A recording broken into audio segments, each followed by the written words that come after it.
بسم اللہ الرحمن الرحیم۔ السلام علیکم۔ میں ایک ان پڑھ جاہل تھا اور میری بیوی بہت پڑھی لکھی تھی۔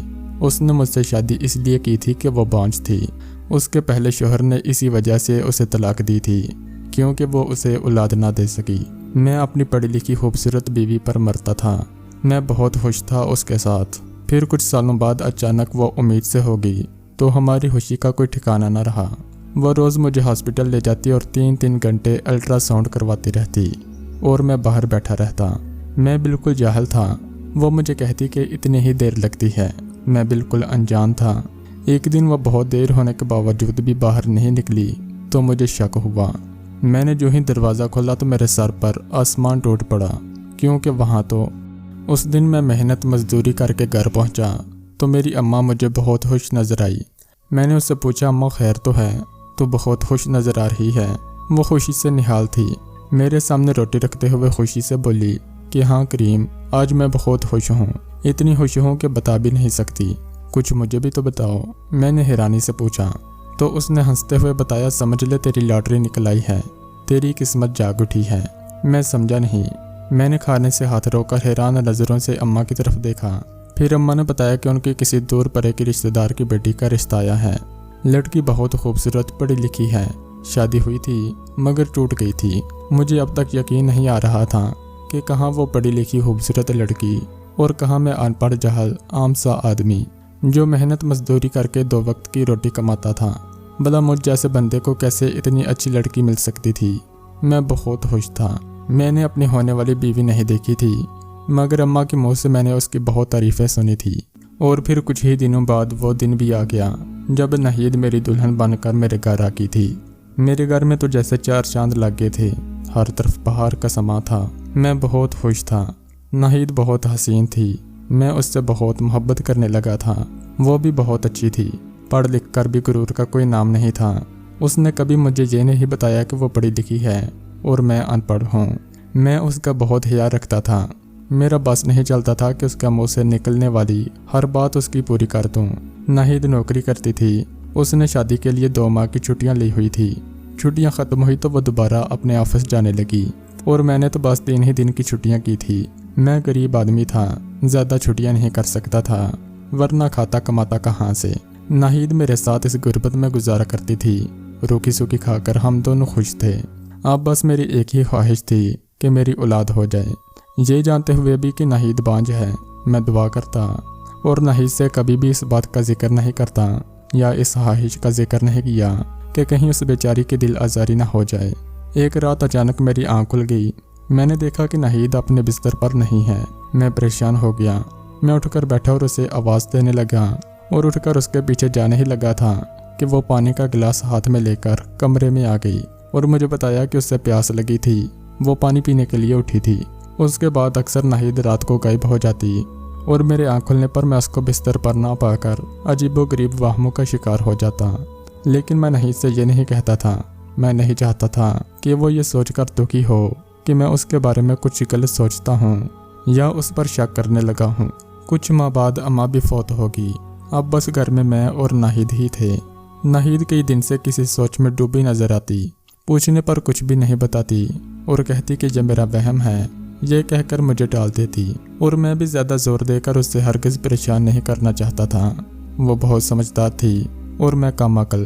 یہ میرا ہی وہم ہوگا شاید، یہ کہہ کر میں اپنے ذہن میں آنے والے وہموں سے اپنی جان چھڑوایا کرتا تھا۔ کچھ دنوں سے ناہید کی طبیعت بہت خراب تھی۔ وہ جا پر بھی نہیں جا پا رہی تھی اور میں بھی کام پر نہیں جا سکتا تھا ناہید کو ایسی حالت میں چھوڑ کر۔ میں ناہید کو ڈاکٹر کے پاس لے کر گیا۔ ڈاکٹر نے کچھ ٹیسٹ لکھ کر دیے تھے۔ ٹیسٹ کروائے اور جب ٹیسٹ کی رپورٹ آئی تو ہم دونوں کی خوشی کا کوئی ٹھکانہ نہیں رہا کیونکہ اللہ نے میری دعائیں سن لی تھی اور ناہید ماں بننے والی تھی۔ ڈاکٹر نے خوشخبری سنائی اور ناہید کو دوائیں لکھ کر دی اور آرام کرنے کا کہا۔ ہم خوشی خوشی گھر واپس آئے۔ میں اب اور بھی زیادہ ناہید کا خیال رکھنے لگا تھا، اس کی خوراک کا، دوائیوں کا، آرام کا، اور ناہید باقاعدگی سے دوائیں لیتی، پھل کھاتی۔ گھر کے کام میں ہی کرتا تھا۔ ناہید کی ایسی حالت نہیں تھی کہ وہ کام کر سکے۔ صبح اٹھ کر اس کا اور اپنا ناشتہ بنا کر اسے اپنے سامنے بٹھا کر کھلاتا۔ پھر میں کام سے واپس آ کر کھانا بناتا، برتن دھوتا، اپنے اور ناہید کے میلے کپڑے بھی میں ہی دھوتا تھا۔ बकौल नाहिद के मैंने उसे हाथ का चाला बना रखा था। कुछ दिनों से ही नाहिद की हालत कुछ संभली थी। मैंने भी सुकून का सांस लिया, वरना काम पर जाते वक्त भी मेरा सारा ध्यान नाहिद की फिक्र में लगा रहता। उसने फिर से जॉब पर जाना शुरू कर दिया। इतनी अच्छी जॉब वो छोड़ना नहीं चाहती थी। मुझे उसकी नौकरी की कोई ज़रूरत नहीं थी। ना ही कभी मैंने उससे पैसे मांगे और ना ही पूछा कि वो ये पैसे कहाँ करती है। वो खुद ही बता देती कि वो अपनी तनख्वाह बैंक में रखवा देती है, आगे जाकर हमारे काम आएंगे। देखा जाए तो हम दोनों का खर्चा ही कितना था। मकान अपना था, सब्जी भी घर में उगाई जाती थी। मेरी कमाई से गुजारा हो ही जाता था। एक दिन मैं घर आया तो नाहिद घर पर नहीं थी। वो मुझसे 2 घंटे पहले घर आ जाया करती थी। मैं परेशान हो गया। उसका नंबर मिलाया तो नंबर ऑफ जा रहा था। हाथ में सर पकड़कर मैं बैठ गया कि नाहिद ने आने में इतनी देर क्यों कर दी है और फ़ोन भी क्यों बंद कर दिया है। इसी परेशानी में आधा घंटा गुजर गया कि दरवाज़ा खुला। मैंने देखा तो वह नाहिद थी। उसे देखकर मैं अपनी जगह से उठकर उसके पास गया और पूछा कि वो कहाँ चली गई थी। उसकी तबीयत तो ठीक है। मैं कितना परेशान और फिक्रमंद था उसके लिए। उसने बैठते हुए बताया कि वो ऑफिस से वापसी पर डॉक्टर के पास चली गई थी और डॉक्टर ने कहा है कि अब वक्त आ गया है कि वो रोज़ाना अल्ट्रासाउंड करवाए, इसलिए अब मुझे रोज़ क्लिनिक जाना पड़ेगा। और फ़ोन की बैटरी ख़त्म हो गई थी, इसलिए बंद हो गया था। मुझे कुछ तसल्ली हुई ये सुनकर, लेकिन मैंने उसे कह दिया था कि अल्ट्रासाउंड करवाने मैं खुद उसे लेकर जाया करूँगा, उसे अकेले नहीं जाने दूँगा। उसने बहुत कहा कि वो अकेली चले जाएगी। मैं कहाँ उसके साथ खबर होऊंगा। अल्ट्रासाउंड में बहुत वक्त लगता है और वहाँ मर्द हजरात को अंदर भी नहीं जाने देते। लेकिन मैंने कहा कि कुछ भी हो जाए मैं तुम्हें साथ लेकर जाऊंगा और अंदर बेशक ना जाने दें, मैं बाहर बैठकर ही तुम्हारा इंतज़ार कर लिया करूंगा। जाने क्यों से यह बात कुछ अच्छी नहीं लगी थी, लेकिन मुझे उसकी बहुत फिक्र थी। मैं भला कैसे अकेले जाने देता। अगले दिन से नाहिद को अल्ट्रासाउंड के लिए क्लिनिक जाना शुरू कर दिया। वो अंदर चली जाती और 3 घंटे के बाद बाहर आती। मैं पूछता कि इतनी देर क्यों लगी है, तो वो कहती कि तुम्हें क्या पता, अल्ट्रासाउंड में इतनी ही देर लगती है। और मैं भी उसकी बात पर ईमान ले आता, क्योंकि मुझे इन चीज़ों का कुछ पता नहीं था। मैं ठहरा अनपढ़ और जाहिल, मुझे क्या इल्म था इन बातों का। और फिर रोज़ाना नाहिद को अल्ट्रासाउंड के लिए क्लिनिक ले जाता और वो मामूल के मुताबिक 3 घंटे बाद निकलती और मैं उसे लेकर वापस घर आ जाता। उस दिन भी मैं उसे हस्बे मामूल क्लिनिक लेकर गया। वो अंदर चली गई अल्ट्रासाउंड करवाने और मैं बाहर बैठकर हमेशा की तरह उसका इंतज़ार करने लगा। 3 घंटे गुजरने के बावजूद भी वो बाहर ना निकली। इतनी देर तो नाहिद ने कभी नहीं लगाई थी, आज क्यों इतनी देर हो गई थी। मैं परेशानी से उठकर इधर उधर टहलने लगा। 4 घंटे हो चुके थे मगर अब तक नाहिद बाहर नहीं निकली थी। मुझे कुछ शक सा हुआ। मैं दरवाज़ा खोलकर अंदर चला गया। वहाँ पहुँचकर मैंने देखा तो ये देखकर मेरे पैरों तले से ज़मीन निकल गई और सर पर आसमान फटने लगा था, क्योंकि नाहिद तो वहाँ पर थी ही नहीं। मैंने हर तरह से अपनी तसल्ली की, पूरे क्लिनिक में नाहिद कहीं नहीं थी। नाचार में वापस आकर बैठ गया और तरह तरह के ख्यालात मेरे जहन के पर्दे में घूम रहे थे। मैं परेशानी से अपने हाथ मसल रहा था, कभी पसीना पहुँच रहा था, मेरा दिल बैठा जा रहा था कि ऐसे में मुझे नाहिद क्लिनिक से बाहर आते हुए दिखाई दी। मैंने खुद पर अच्छी तरह काबू पाने के बाद उसे देर करने की वजह पूछी तो उसने आराम से बताया कि आज बहुत रश था और मेरी बारी बहुत देर के बाद आई थी। मैंने मज़ीद कुछ नहीं पूछा और उसको लेकर खामोशी के साथ वापस घर आ गया। मैं बहुत कश्मकश में था। सारी रात मैं सो न सका, ये सोच कर के नाहिद आखिर कहाँ गई थी। सारी रात जाग जाग कर और सोच सोच कर मेरा सर फटने वाला था। नाहिद बड़े मज़े से सो रही थी। मैंने उठकर चाय बनाई और सर दर्द की गोली ढूंढकर चाय के साथ पी।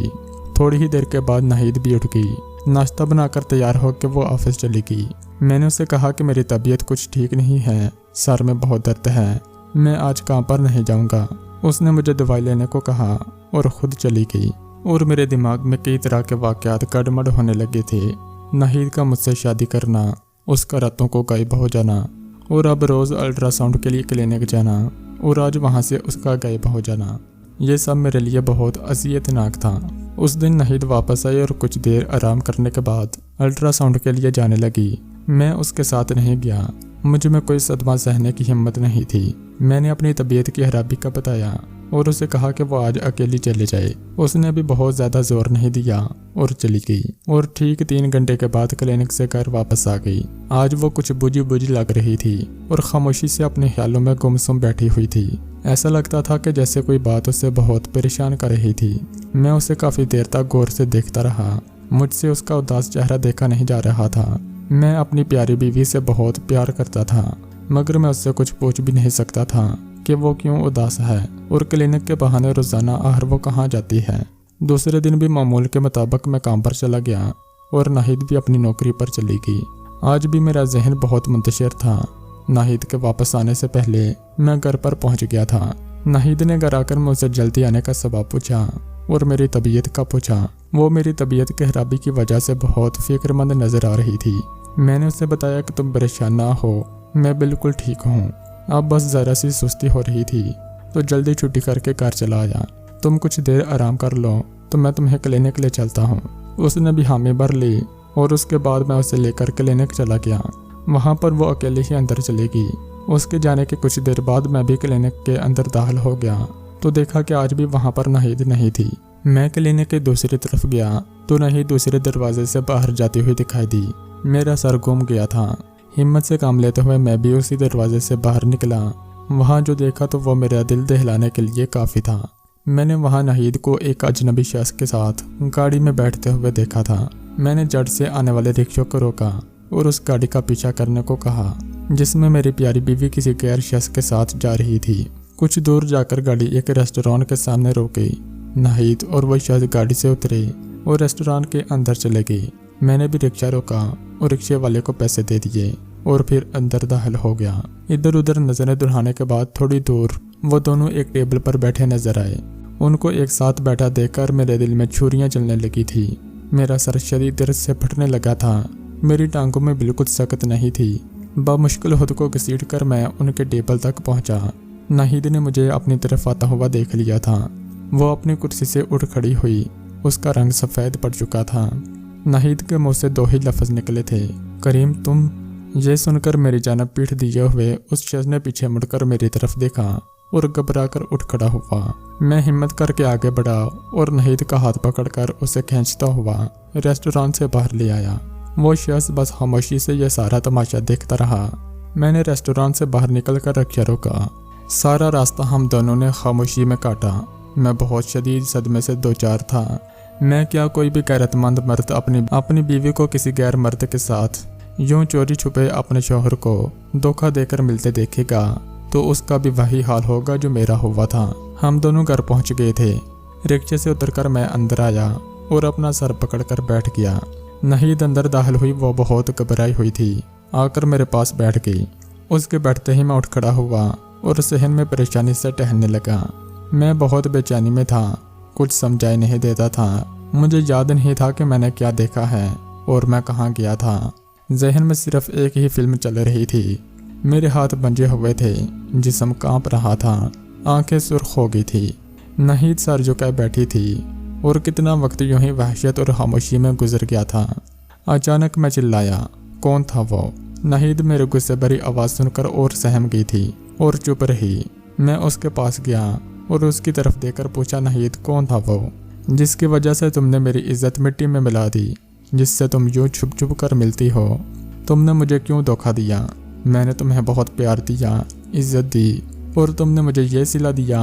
मैं उससे पूछता रहा मगर वो एक लफ्ज़ ना बोली। थक हार कर मैंने अपना सर अपने घुटनों पर रख दिया। दोनों हाथों का घेरा डालकर रोने लगा। कितनी ही देर तक मैं रोता रहा। फिर नाहिद की लर्ज़ती आवाज़ सुनाई दी। वो मेरा पहला शौहर था। मैंने नाहिद की आवाज़ सुनकर अपना सर ऊपर उठाया और हैरानगी से उसकी तरफ देखने लगा। नाहिद और शोएब एक ही यूनिवर्सिटी से पढ़े थे। दोनों की सलाम दुआ शुरू हुई और वो दोस्ती में बदल गई। कुछ अरसे बाद उनकी दोस्ती मोहब्बत में बदल गई। दोनों शादी करना चाहते थे, लिहाजा यूनिवर्सिटी की पढ़ाई ख़त्म होते ही शोएब ने अपने घर वालों को नाहिद के घर रिश्ता मांगने भेज दिया। नाहिद के घर वालों को नाहिद की पसंद का इल्म था, इसलिए उन्होंने शोएब का रिश्ता नाहिद के लिए कबूल कर लिया था। कुछ ही दिनों के बाद मंगनी की तकरीब हुई और 6 माह बाद शादी तय आ गई। नाहिद और शोएब बहुत खुश थे। दोनों की लव मैरिज हो रही थी और वो दोनों ही बहुत खुश थे। खुशी खुशी शादी की तैयारियां हो गई थी। और फिर शादी का दिन भी आ पहुंचा, जब दोनों को उनकी मोहब्बत मिल गई थी। नाहिद ब्याह के शुएब के घर आ गई थी। खुशी खुशी ज़िंदगी बसर हो रही थी। महीने और साल गुजरते जा रहे थे, मगर उनकी मोहब्बत में कोई कमी नहीं आई थी। कमी थी तो सिर्फ एक औलाद की कमी थी। नाहिद की शादी को 5 साल हो गए थे, मगर वो मां ना बन सकी थी। उसने अपना बहुत इलाज करवाया। डॉक्टर ने कहा कि दोनों अपने टेस्ट करवाएं, पता चले कि कमी किस में है तो फिर ही इसका इलाज हो सकेगा। दोनों ने टेस्ट दिए। कुछ ही दिन बाद शुएब हॉस्पिटल से रिपोर्ट लेकर घर आ गया और लाकर नाहिद के हाथ में थमा दी और कहा कि मेरी रिपोर्ट्स बिल्कुल ठीक हैं, मगर तुम कभी मां नहीं बन सकती। ये सुनकर नाहिद बहुत रोई थी।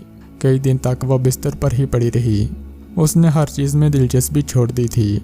बनना संवरना, खाना पीना, घूमना फिरना सब छोड़ दिया था। शुएब के बहुत समझाने पर भी वो ज़िंदगी में कोई दिलचस्पी नहीं ले रही थी। हर वक्त उदास रूठी रूठी नजर आती। शुएब उसकी इस आदत से बहुत बेजार हो गया था। उसे पहली वाली नाहिद चाहिए थी, जो हंसती मुस्कुराती थी और जिंदा दिल थी। नाहिद और शुएब की ज़िंदगी नॉर्मल नहीं गुजर रही थी। ऐसा लगता जैसे उनके प्यार को किसी की नज़र लग गई थी। शुएब बहुत कोशिश करता कि नाहिद नॉर्मल ज़िंदगी की तरफ आ जाए, मगर नाहिद इस सदमे से चाहने के बावजूद भी निकल नहीं पा रही थी। शुएब उसके इस रवैये से बहुत दिल बर्दाश्त हो गया था। उसे बहुत समझाता, मगर नाहिद नहीं मानी। वो अब बहुत कोशिश करने लगी थी कि शुएब को उससे कोई शिकायत ना हो, और दिल से दुखी होने के बावजूद खुश रहने की कोशिश करती। शुएब उसके अंदर आने वाली तब्दीली देखकर कुछ मुतमिन था। कुछ दिन तक सब कुछ ठीक था, मगर फिर कोई ऐसी बात हो जाती और नाहिद पहले जैसी हालत में वापस आ जाती। इसके नतीजे में अक्सर उनकी लड़ाई हो जाती। बहस, तकरार, छोटे छोटे झगड़े अब रोज का मामूल बन गए थे। इसी तरह दिन गुजरते जा रहे थे कि एक दिन फिर उन दोनों की बहस शुरू हो गई थी, और बहस बढ़ते बढ़ते झगड़े और तकरार में बदल गई थी। दोनों बहुत लड़ रहे थे। इस सब के दौरान शुएब बहुत चिल्लाने लगा और गुस्से में आकर उसने नाहिद को तलाक दे दी। नाहिद की आंखें फटी की फटी रह गई थी। उसे यकीन नहीं आ रहा था कि ये तलाक के अल्फाज शुएब के मुंह से निकले हैं, जो उसे बेहाल चाहता था। एक और सदमा उसको लग गया था। वो ज़मीन पर रोते रोते बैठ गई थी। शुएब को भी एहसास हो गया था कि गुस्से में उसके मुंह से क्या निकल गया था। वो भी चुप हो गया और फिर नाहिद के पास बैठ गया। उससे कहने लगा कि गुस्से में उसके मुंह से ये लफ्ज़ निकला है। वो ऐसा हरगिज़ नहीं करना चाहता था। नाहिद जो उस वक्त सख्ते की कैफियत में थी, वहाँ से उठते हुए बोली, सब ख़त्म हो गया शुएब, सब ख़त्म हो गया। शुएब ने उसे बहुत कोशिश की रोकने की, मगर वो अपना सामान पैक करके उसी वक्त घर से निकल गई और अपने मेके आ गई, क्योंकि तलाक के बाद उसका शुएब के घर रहना बनता नहीं था। उसके बाद शुएब कई मरतबा उसके वालिदैन के पास आया कि इस मसले का कोई हल निकल आएगा, मगर उसके वालिदैन ने कहा कि अब ये शादी ख़त्म हो गई है, तुम नाहिद का पीछा अब छोड़ दो। वो तंग आकर मस्जिद के मौलवी साहब के पास गया, मगर वहाँ भी उसे कोई हातिर हुआ जवाब नहीं मिला। वो बहुत परेशान था। फिर उसके एक दोस्त ने उसे कहा कि फलां जगह पर मुफ्ती साहब बैठते हैं, उनसे मशवरा कर लो जाकर। वो वहाँ भी गया और अपने आने का मकसद बयान किया। मुफ्ती साहब ने कहा कि तलाक तो हो चुकी है, लेकिन हलाले के बाद वो उससे दोबारा शादी कर सकता है। वो बहुत खुश हुआ कि कोई तो सूरत निकली है नाहिद को दोबारा पाने की।